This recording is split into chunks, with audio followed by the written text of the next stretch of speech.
Hello and welcome to Plant CEO. Today I'm super excited to introduce Ryan Bethencourt, the CEO of Wild Earth, to the show. Hi Ryan, how are you doing? Hey, man. Pleasure to be joining you. Yeah, great to have you here. Thanks. Great to be here. So how you been? I mean, it's interesting times for Wild Earth, with guess a lot of people on lockdown spending more time with their pets. So Yeah, it's a good yeah, time to be a pet food company, I guess. yeah. I mean, honestly, it's a great time for a lot of the shelters too. Pretty much many of the shelters are now entirely empty. It's something that I think those of us that love animals could only have dreamed of. And so we're finally seeing kind of the reconnection of us of human beings with dogs in particular and cats. And so yeah, it's been a strange time, especially during coronavirus and all the challenges that have been happening over the last couple of weeks and couple of months. But it has been a overall net good time to be a pet food company. Surprisingly, right? This is not something that I think any of us would have predicted. There've been lots of challenges. I think with all of us that are leading companies in this time. There is challenges from pandemic challenges to lots of conversations and actions around racial equality. So it's definitely been a unique time to lead. Totally. So if you can take me back, how did you actually come up with the idea about Wild Earth? And it'd be great to also hear a little bit about your own background. So just to kind of rewind, I actually co-founded IndieBio. It's now the world's leading biotech accelerator. It was really a vision to help scientists become entrepreneurs. I thought that we could use science to really transform the world for the better for all of us, for the human beings, for the animals, for the planet. And so I really view Wild Earth as a continuation of that mission. I've been a longtime animal lover. I grew up with dogs and cats and lots of pets. And I love animals in general. I myself am plant-based. And one thing that I realized with a lot of the companies that we invested and built at IndieBio, about 30% were future food companies. Probably the most famous company you've probably heard of is Memphis Meats, but there were a whole bunch of other companies that we were the first investors and helped build, from Gel Tour to Clara Foods. They brew egg whites, to the Knock Company, which is now Latin America's leading plant-based food company. And so one reflection that I had was that there was no Beyond Meat, no Impossible Food for pets. And I kept wondering, what are we feeding our pets?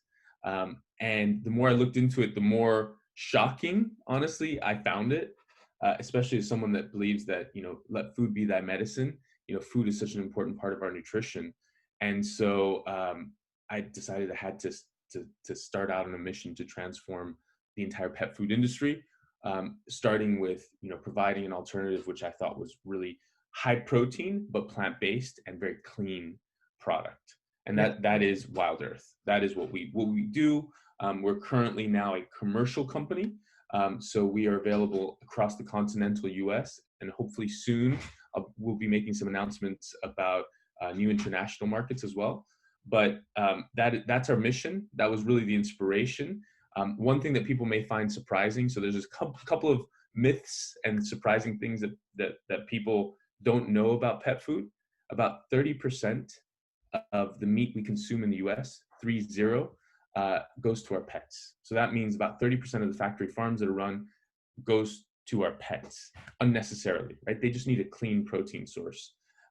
One of the things that people also find surprising is that there's contaminated meat in our pets' food. Somehow, euthanasia drug, plastics, and all sorts of disgusting stuff finds its way into our beloved pets' food. We don't have any of that. We want to change the entire industry so it stops doing that. And I think the third biggest myth, particularly around dogs, is that dogs are carnivores. They're actually not. They're omnivores, so they can survive and thrive on a plant-based diet just like us. Interesting. And I guess with the pandemic and a lot of the factory farming big players shutting down, the meat has been not classified for human consumption, but I hear from the posts that you've made that they are giving it to animals. Yeah. How do you feel about that? Terrible, because unfortunately, the few protections that our pets actually had in terms of their food, they're now getting animals that have been rotting on fields, that have been gassed, that have had all sorts of horrible things done to them, and their bodies, their carcasses have been kept in terrible places. Right? Think about what happens when you leave a rotting carcass or rotting body out in the field. Um, that's what our pets are going to be eating. Mm. And so it's actually probably done nothing to help the quality of pet food. And it's likely that it's deteriorated significantly the quality of the food that they're being fed, which is really disappointing. And it's something that, I've hoped that we could avoid. And we are, to a large extent, with Wild Earth. A lot of people are actually going into wildearth.com and ordering Wild Earth to try and not feed their pets conventional kibble. How has your food actually changed the dog's behavior? I mean, I guess you must have customers coming to you and say they used to be on a meat diet and now we've seen a difference, like a behavior or any sort of health conditions. It would be great to talk. So the biggest feedback we get is around allergies, improvement in allergies. So a lot of pet parents don't realize that actually many of the top allergens for pets actually comes from animal-based protein. So many dogs are allergic to chicken, to pork, to beef, to certain types of fishes, and so that's actually very surprising for them. We had mostly anecdotal data up until about a month ago, about a month and a half ago, 2 months ago. Yeah. We actually did a survey. So we're going to be publishing this next week. So this is kind of hot off the presses. So it's not out yet. We ran a survey of 425 of our customers, so a large statistically significant sample. And we basically asked them, you've been feeding your dogs Wild Earth for the last 3 months. Right. What have you seen? Yeah. And so 85% of our customers actually said they saw improvements in the healthiness of their pets. And so that's everything from 50% improvement in itching and scratching, roughly 50% improvement in like kind of allergies and like the symptoms of those allergies, which is huge. Yeah. And then we saw some other interesting things around digestion improvements. I think the digestion improvement was like 40%, breath and odor improvements of over 40%. So the dogs, obviously, if you have cleaner digestion, cleaner food, cleaner products, the animal, doesn't smell as bad. Yeah, you said about the breath, because that's sometimes a big problem on dogs. Yeah. Right? And let's be honest, for those of us that have dogs, we know that the proof is in the poop, right? And so better poops. And so for my fellow dog parents, my dog Liza, she's wandering around somewhere in the background. For my fellow dog parents, we know that if your dog's poop is too hard, or they're having problems going to the bathroom, or if it's too soft, there's something wrong. And if it's like not too hard, not too soft, and it comes out easy, the dog's feeling well, right? And that's the easiest way we can actually check on their health. And we also saw improvements in that. So we saw an improvement, I think it was over 40%. So, really seeing dramatic changes, dramatic improvements. The most interesting, actually, which was very unexpected for me, was we saw over 20% increase in hip and joint health. Okay. And so obviously, for more senior dogs, as dogs get older, mobility is a big problem. Yeah. And we think, our hypothesis, we don't have the data yet to prove why that might be the case, but we think that it might be, as we've seen with human plant-based diets, if you reduce the amount of inflammation in the system, it makes sense that actually would make movement a little bit easier. And so we think, our thesis, our hypothesis is that we're actually reducing inflammation in the system of the animals, and that's resulting in all of these, these really like wonderful improvements in the health that pet parents themselves are reporting. Yeah, I mean, totally. Like, I guess there's been quite a lot around meat causing inflammation in food. I actually spoke to somebody today who's trying to promote more turmeric in diets and powders and protein supplements and stuff, because that also quite an ancient Indian spice, but it actually, does reduce inflammation as well. I love turmeric. I think it's a phenomenal spice, and it's actually, I think the theory is that actually one of the reasons why we see some health advantages, particularly in Indian populations, is actually turmeric, right? And so that I personally eat a lot of turmeric, so I think it's great anti-inflammatory. Yeah. Also, like there's been some interesting data around like Alzheimer's and some other things with turmeric. Also studies for reducing diabetes and even cancer, but Which, by the way, all makes sense, right? So if I actually come from the human health world. I used to help large biotech companies and pharma companies develop their human therapeutics for like cancer drugs or mental right. health drugs. Yeah. And if you think about it, if you can reduce inflammation, we know that inflammation is a net negative for any living being. If you have inflammation in your system, that is a bad thing. And so if you can find ways of reducing inflammation, everything from reducing cancer to diabetes risk, that's very, very good. Great. And thinking about when you started the company, you managed to get Peter Thiel on board. Yeah. Can you tell me about how you got to work with him at those early stages? Yeah, so it's really interesting. So this is one of the stories that I rarely talk about. Most people are mostly interested about how I closed Mark Cuban on Shark Tank because that's this kind of big public event.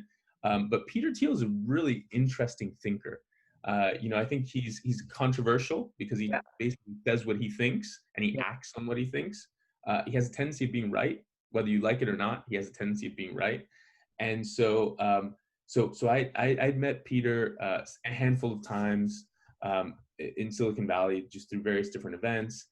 I actually originally pitched him IndieBio before we started IndieBio. He was very interested in it. He nearly funded what went on to become IndieBio, but he wanted to virtualize it rather than building a lab. He was like, "Can we make it less expensive?" Okay. So after IndieBio, I reached out to him again. I said, "Hey, you remember when I pitched you IndieBio before we started IndieBio, before it was even had a name? It was just a biotech accelerator." And he was like, "Yeah, I do." And I was like, "Look, I'm starting something new. I'd love to talk with you about it. Do you have time to meet?" And so it was honestly super hard to get onto his calendar. I think he canceled 3 times. So I actually twice. So twice I actually went to go and see him in the office, and he actually wasn't there. He was like literally traveling or somewhere else. So it was really tricky to get hold of him. Yeah. I think fourth time was the charm. Fourth Wow. time for entrepreneurs that are watching. Fourth time was the Yeah. charm. I'm glad you had the Not persistence. even the third. Not even the third time, right? The fourth time was the charm. And Peter and I met. Our meeting went over, so we were supposed to meet for about half an hour. It probably went on for like 45 minutes, nearly an hour. Peter was probably one of the most surprising pitches that I've done, because I was ready to talk about pet food and why it's so important. And most of the other VCs that I talked to were like, we don't care about pet food. It's not interesting. That's not an area that we think is important. We don't think it's impactful. It just wasn't an area of interest for most venture capitalists that I pitched. And Peter got it immediately. It was really interesting. I was ready to start my pitch. Okay, Peter, this is why pet food. This is why I'm not doing human food. This is why I'm not doing human therapeutics. This is why I think pets are so important. And he understood exactly. He was like, "Look, you don't need to tell me about the pet market and the pet industry. I think it's a fantastic industry. It's a large industry. Next." And so I was just kind of like stunned there. And I was Yeah. like, as far as I'm aware, Peter doesn't have a pet. Yeah. Yeah. I was like, okay. He just understands things at such a deep level that it's just kind of shocking sometimes when he understands it. And he and I talked a lot actually about food and nutrition and health. And I was like, look, I have a hypothesis that the health benefits that we've seen in humans for plant-based diets, we can bring those health benefits to our pets, right? We can bring those to dogs, and for cats, it's a little bit different because we have to tailor some of the nutrients for cats because they are obligate carnivores. It can still be done, but it needs a little bit of tailoring with biotech. But for dogs can survive and thrive on a plant-based diet. And so I was like, I think we can show health improvements in those dogs. If we do this at scale, and if we become a big enough company, we can actually show people that not only are the health benefits plant-based diets present for humans, but we can also show that for dogs too. And he found that fascinating. And so I shared with him a little bit of data that I had. And he was like, look, if you think you can actually extend the lifespan of dogs by changing their diet to a plant-based diet, that's very interesting, because that's the start of really thinking of, at a core, at a very deep level around nutrition and health. And that's something that really he hadn't seen any other company in the pet food space really doing that, right? If we think about who the pet food companies are, we have different brands. You know, we have Purina, Pedigree, Blue Buffalo, Natural Balance. These are all owned by the same food companies we all know, right? Yeah. So General Mills, Mars, Nestle, those are literally the same companies that own all of the pet food brands, the majority of the pet food brands. And so there's been relatively little innovation in the entire space for decades. And so, you know, Peter got it, and he cut us a check from Founders Fund and from Thiel Capital as well. And so he was our lead. That was honestly, he made that decision within 30 minutes. Wow. It's Yeah. amazing. So yeah, it was kind of shocked. I walked out and I was like, okay, that's it. Okay, Peter's decided, he's in, and that's it. And he was true to his word. You know, and it's a very important mission you're solving, and it's a big picture thing as well, especially if it's, you know, if it is that 30% is huge. Like if you massive impact. I mean, I thought to myself about the mission, you know, beyond and impossible. I love both those companies. I love both those founders and those CEOs, both the Browns, Ethan and Pat Brown. But in terms of impact, if we can move even a small percentage of our pets to a plant-based diet, that's going to have as big an impact as Impossible and Beyond together. Right. And so that's really our mission. Like, we think we can be as impactful as Beyond Meat and Impossible Foods, if not more so, right? Because our pets eat meat twice a day, right, at every meal. And so it's just a huge number in terms of volume, sheer volume. And we won't dwell on Mark Cuban so long, but do you think he's willing to be the next president? I have a theory around that. He always jokes around about that. Sometimes I'll like joke with him, and then he occasionally jokes back about it. But he is, you know, I talk to his team, the Mark Cuban team, a lot as well, and they all think that, you know, Mark Cuban or Cuban 2024 is on the cards. I think that if he got enough popular support, you'd probably do it. He is just tired. He's tired of like this, you know, these extreme politics on either side. He's a pragmatist. And so he's an entrepreneur. You know, he believes in equality. He believes in, like, really, I think, the core fundamentals that I think most of us in the US believe, right? That it's important that people have education, healthcare, affordable housing, and have the ability to become entrepreneurs and to create something great and to dream. And so, you know, he is, I honestly, he's been doing so many interviews. Most of them don't have too much to do with just general entrepreneurship, but he is supporting. He's actually done a lot to support, you know, the general entrepreneurship community, the Latino community. He's done a lot to support the Latino community, the Black community in the U.S. So he's you know, really reaching across every political divide and really focusing on the things that matter and being a pragmatist. He's not trying to be left and right on things. It's like, he's like, no. Healthcare is important, full stop. Housing is important, full stop. Equality, important, full stop. Entrepreneurship, important, full stop. Reasonable taxes, important, right? So I think he gets it, and I personally, I'll vote for him, whichever party he runs with. But you know, we'll see. Cuban 2024, I think, is a possibility, and a lot of reporters have kind of talked about that.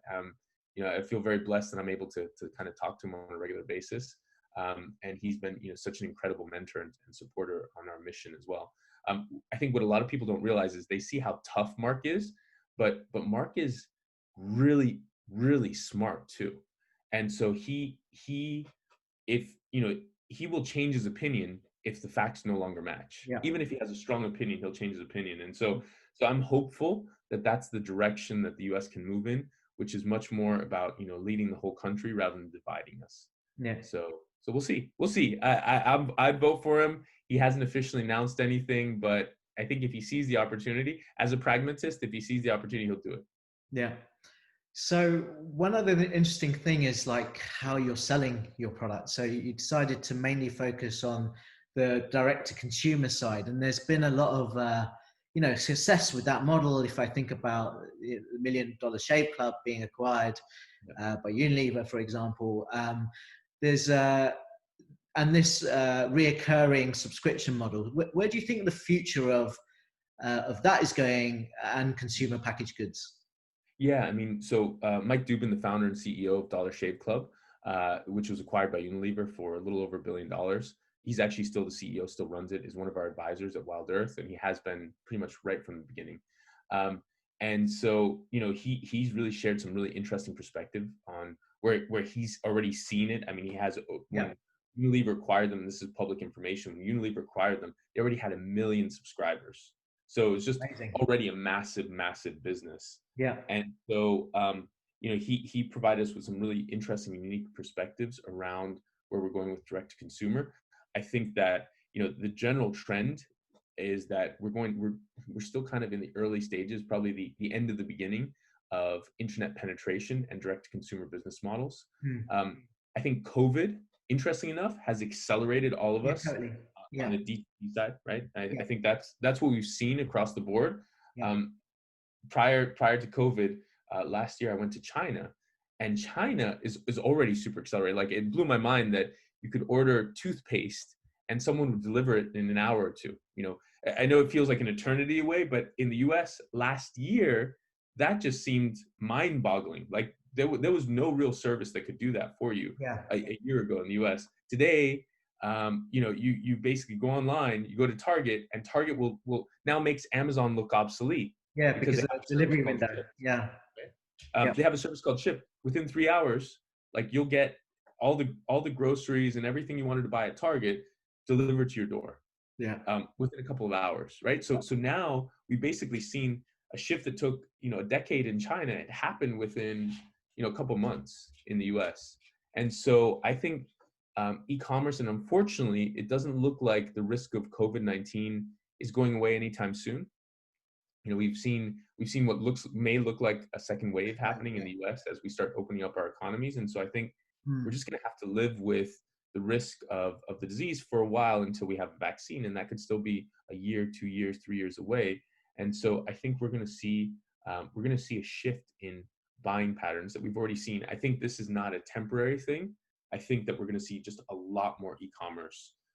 And when e-commerce comes back, and we've already seen the beginnings of that in like New York and Los Angeles, e-commerce is going to be interlinked with the retail experience, and it's going to be an experience, right? It's not going to be just going to a big box store or to one of these, like a Sears or Macy's or one of these old department stores. This is going to be much more integrated. It's going to be more like the Target experience, which is you can go to the store and buy, or you can just order online, and in a few hours it'll be at your house. Right. And it's going to be more of an integrated experience between online and offline. And I think one of the genius moves of companies like Target, like Walmart, is that they're using what was previously their weakness, which was that they had these retail stores. They're using those retail stores now as fulfillment centers. So they're already in the cities, whereas Amazon's outside of the cities and will take 2-day deliveries. Used to be amazing to get 2-day deliveries, and now you're not delivering same day. It feels old now. Overnight, obsolete. Yeah, wow. I guess, and they would know, obviously, in that fulfillment center, which, and according to your location, they can commit to deliver in that time window. So they will. They give you options. They literally say, do you want it delivered, which hour of the day do you want it delivered? And it's kind of amazing, honestly. Do you think consumers will now start to really want to demand this once they see it happening with all retailers to change this way? That they, in a way, become impatient. They just want instant goods straight away. Yep, I think so. I think that, I do. I actually think that is going to create a huge amount of pressure. And what we've seen is, so I've been studying the effects of pandemics, right? So the original SARS in China in 2002, 2003, the plague in Europe, the Spanish flu in the US in the early 1900s. Yeah. All of these pandemics resulted in acceleration of trends that were happening in those societies. So, for China, they basically went from, kind of a backwards technology culture and really pretty undeveloped e-commerce infrastructure to literally a leader. They were leading, most people have not realized this, they haven't been to China. China is incredibly advanced. Like, you go to the major mega cities like Shanghai or Shenzhen, they make technology in Western Europe and the US look old, Mm. Yeah. right? Archaic. Yeah. And so it's, you know, and part of that acceleration was that they had to have contactless payments. They had to have cashless payments because cash is a great surface for a viral infection. And you know, then they had to have, like, people were socially isolating, and so they had to have deliveries, and people had to order online, so they had to make that available. Oh, so what you're saying is it spared that innovation. Yeah. It accelerated that because it was necessity. Right. Right. And we're seeing that in the US too, right? Not just e-commerce, but we're Totally, seeing that in terms of how quickly we're developing vaccines or therapeutics or other options. Thinking about sort of maybe slightly controversial, thinking about sort of health and, you know, psychology and brains, you've sort of experimented with psychedelics, mainly magic mushrooms. Yeah. Can you talk to me about that and what your experience was like, and, you know, the reasons behind it? Yeah. I mean, I'm a big proponent of, you know, what I call plant medicines or shamanic medicines. I think that, you know, we humanity have co-evolved with plant medicines for literally probably as long as our species has existed.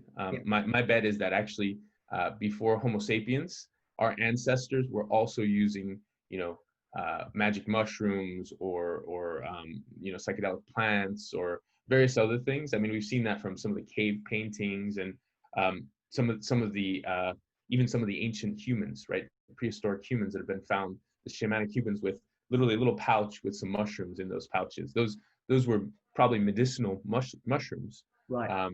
plants.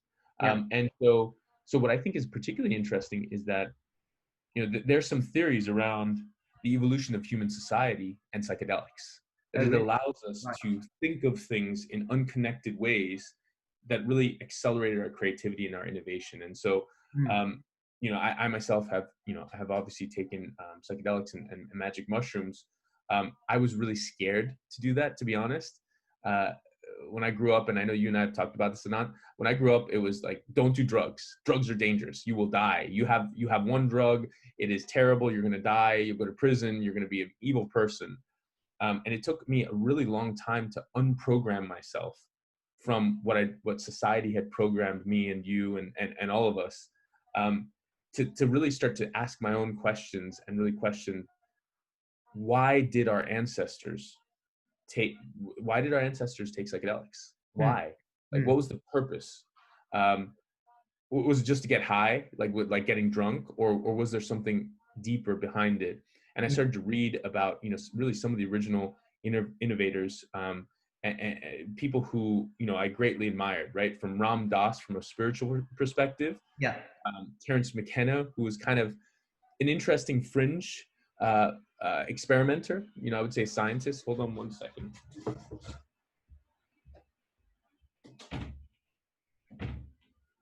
Sorry, I in the world of robots, I have a little robotic cleaner, and so the robot was about to come in and start vacuuming. Yeah. My Yeah. dog, she's in here now. She Yeah. ran away from the robot vacuum cleaner. They're So usually scared of those things, aren't they?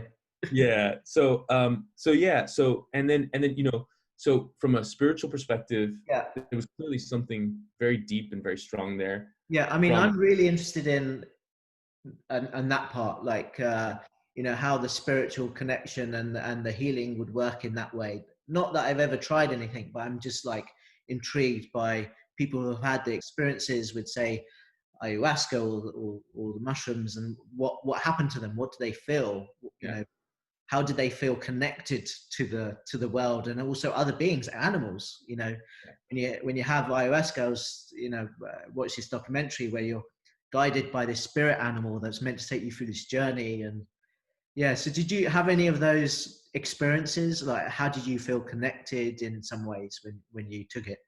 I did, and I think that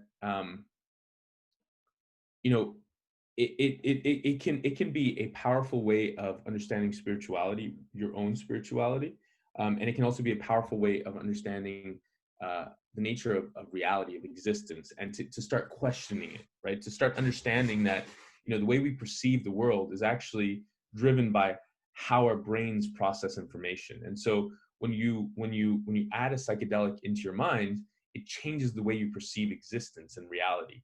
And that, for me, that was really an incredibly powerful perspective, because suddenly you realize that, you know, we are machines of perception, right? That are based off of the evolutionary necessities of perceiving things in a certain way, because we grew up in a very dangerous world, right? As a species, survival of the fittest programmed our brains to function in a certain way, and our perceptions to function in a certain way. And so, you know, with psychedelics, you can actually experience perception in ways that just I have not been able to access Yeah. any other way. You know, I meditate. That's what I was going to ask you, actually. Do you think you'll be able to get it by meditation, being more mindful? I don't believe so. I mean, I've talked to plenty of people, and I've talked to some, you know, Buddhist monks who you know, who've said, yes, you can definitely get there, Yeah. states of meditation. Yeah. I don't know about that. I actually, I mean, you know, when you talk to people about psychedelic experiences, it almost sounds like they're making it up. And it's because if you haven't experienced being in psychedelic states, you don't see the sheer power of the mind to project reality, to create reality. And so, you know, when I've taken psychedelics in the past, and these were usually moments where, you know, I don't take it as a recreational thing, right? I take it as something where, you know, this is not a toy. This is something that actually in human medicine, we're now starting to use psychedelics to treat depression, PTSD, you know, really treatment resistant issues, things that are actually life threatening for many people that are often underappreciated. Like, you know, people who literally are so depressed they want to commit suicide.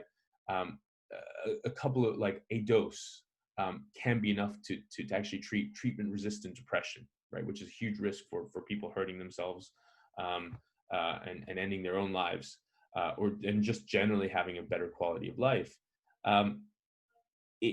But it comes with its own risks, because it is very powerful. As for anything that's very powerful, you take it and you have to be very mindful of the fact that there's risk there, right? It is not risk free. There are people who've been put into psychosis because of this, who have had a lot of challenges, and so I'm not a proponent of, like, hey, just take it like candy. That's not what I'm a proponent of. I'm actually a proponent of providing safe spaces for people to take these very powerful shamanic medicines if they feel a need to.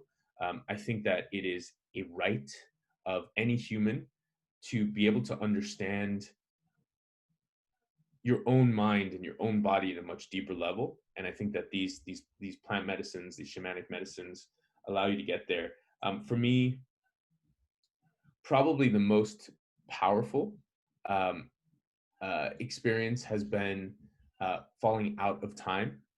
Wow. And so, yeah, so I've experienced being stuck in a moment.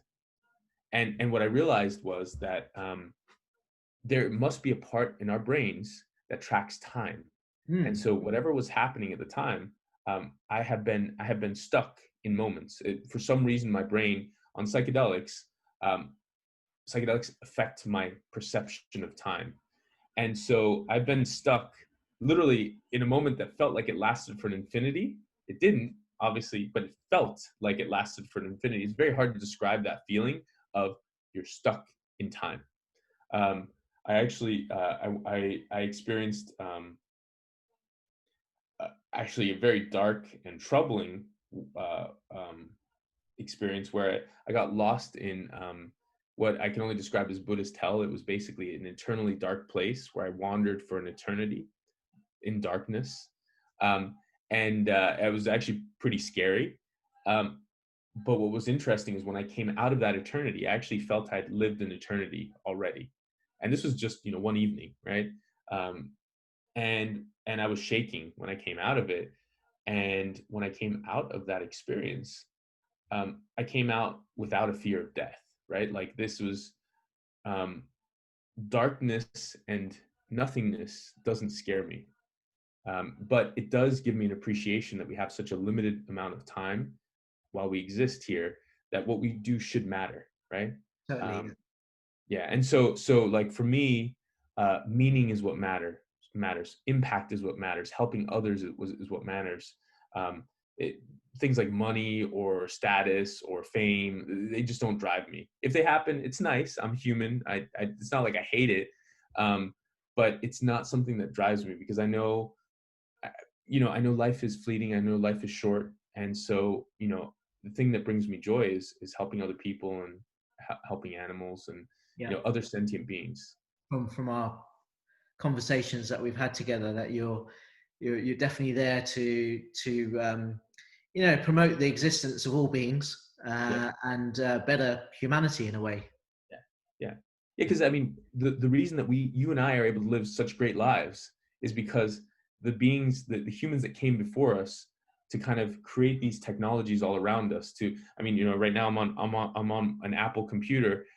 Steve Jobs, literally, created the Mac and catalyzed the personal computer revolution.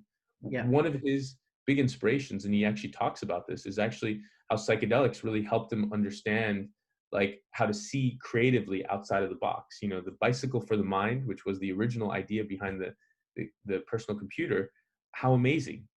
And that was probably inspired by reflections that he had while he was taking psychedelics. Yeah.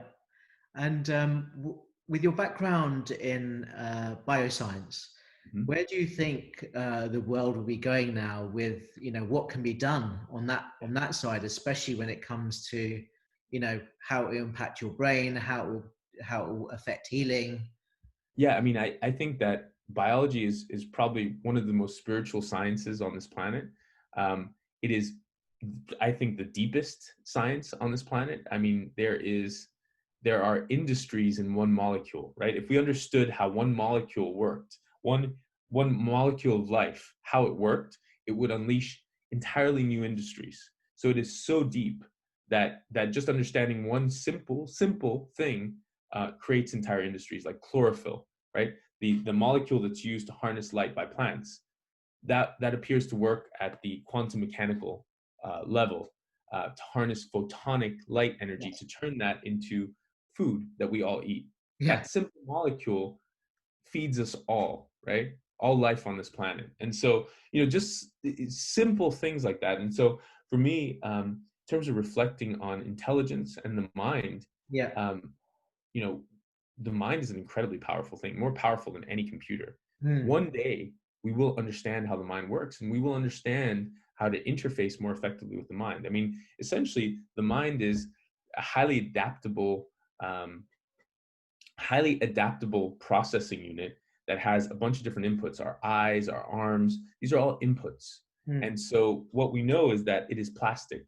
So there's a theory that you could add more and the mind would learn how to interact with those components. So whether you're talking about Neuralink, I know that we talked about that earlier, or other attachments to the mind to exceed what Homo sapien, what we as a species are, seems very doable, right? A lot of people talk about transhumanism, which is like this melding of man and machine, of humanity and machine. And what I think people leave out is that we're already there. Look at it. The mobile phone is your extension of your database. Yeah. Your glasses, the glasses you put on is technology, right? You can't see without the glasses. That's technology. And where we're going, it's interesting. The elderly are our leaders, are our pioneers, right? If you think about the hip replacements, the pacemakers, right? You think about people with Parkinson's who already get electrodes put into their brain, and it actually helps them control the shaking. Parkinsonian, the Parkinsonian shakes. So like they are pioneers, they are leading the way. So, our elders are actually leading the way of melding us with machinery to help, right? To keep them healthy, to keep them healthier for longer. And so that is where we're going, right? We will age. And so we will be the pioneers for another generation of, using new technologies, and it will get more and more melded with machinery and biology, engineered biology. And where do you think that technology will go, especially with when we're looking at plant-based food? There's a lot around, the cellular culture of meats. I think some countries, I think it's a perception thing as well, whether they'll feel comfortable with scientists in labs creating their meat. Yeah. I know different companies have definitely taken a stance whether, is Beyond Meat, versus Impossible, etc. What's your feeling about that space? And do you think it will all become like the meat will become cellular based? Yeah, I think there's always going to be plant-based and there'll always be cell-based meats. What I think is interesting, so whenever I have this discussion around will cell-based meats happen or not, I always say, okay, hey, let's forget the next 5 years. Let's forget the next 10 years, right? Yeah. Let's fast forward to 2030. Mm-hmm. 2030, plenty of time to scale the lab-grown meats and cell-based meat. Yeah. Plenty of time to get it affordable, plenty of time to make sure it's safe. In 2030, will there be any factory farms anymore? I don't think so. I think they will go bankrupt. Yeah. Right? Yeah. They'll be bankrupt. Yeah. And so what are we going to have? We will have cell-based industries, which will be like fermentation tanks, like breweries. Exactly. Yeah. And we're going to have plant-based meat companies, which are, going to be like factories currently. The same way you make cereals, you make plant-based meats. That is what the future of protein will look like in a decade. Yeah. And so forget what's going to happen over the next 10 years. That's going to be churn, right? Froth. Some there might be meat might make a resurgence, like factory farm meat might make a resurgence, might dip. That actually doesn't matter. It's what's going to happen in the next 10 years. Next decade, we're going to see massive bankruptcies of companies that do not adapt to new technology, because food is technology. Yeah. And so that's what's going to happen. So I'm certain it's going to happen. I think the vast majority of people will eat cell-based meat. I've already eaten cell-based meat. It's fine. It's slaughter-free. It's just protein. As long as it's not using this biovine, to start the cultures from, which is, is still blood from baby calves, to start the cultures. I think that's the fetal bovine growth serum. It's really gross. Yeah. It's been used in biomedical research for decades, and now many of the companies, including the ones that I've actually eaten the cell-based meat from, no longer use that growth factor. And so they've already figured out ways of getting rid of that growth factor that was previously required. The majority of the companies are able to do that usually within 6 months to a year. Yeah. It takes them about 6 months to a year to figure out how to do it. Different cell lines, different species, but they're usually able to do it. And so I don't think this is going to be a limiting factor. I think Merck, KGaA, it's the German Merck. They've launched an initiative to actually continue to lower the cost of these animal-free growth serums. Yeah. And so they make it currently. Yeah, they make it currently. They're based in Germany, and they really want to be the leader in that space. And so they're aggressively dropping the price and finding ways to scale the production of that media. Yeah. So I think it could also form into more hybrid models, right, between cell and plant-based, and seeing what differences that will bring. That's eventually where we'll go. So Ryan, so what's the future now for Wild Earth? The future is we really want to be one of the leading healthy dog food companies on the planet, and so that's really our push. And so we're scaling within the U.S. We'll be going international this year, and we'll have some really exciting partnerships to announce soon. So the aim is really to transform pet food, starting with dog food. And this year, 2020 is the year of dog food. 2021 we'll be doing cat, and we're going to continue to scale globally. So we think that there is a huge opportunity and a huge need for sustainable, healthy pet food, and we want to be the company to provide that for everyone on the planet. That's great. So I wish you all the luck with that, and thank you so much for coming on the show and talking to us. Brilliant. Thank you. Take care. Bye-bye.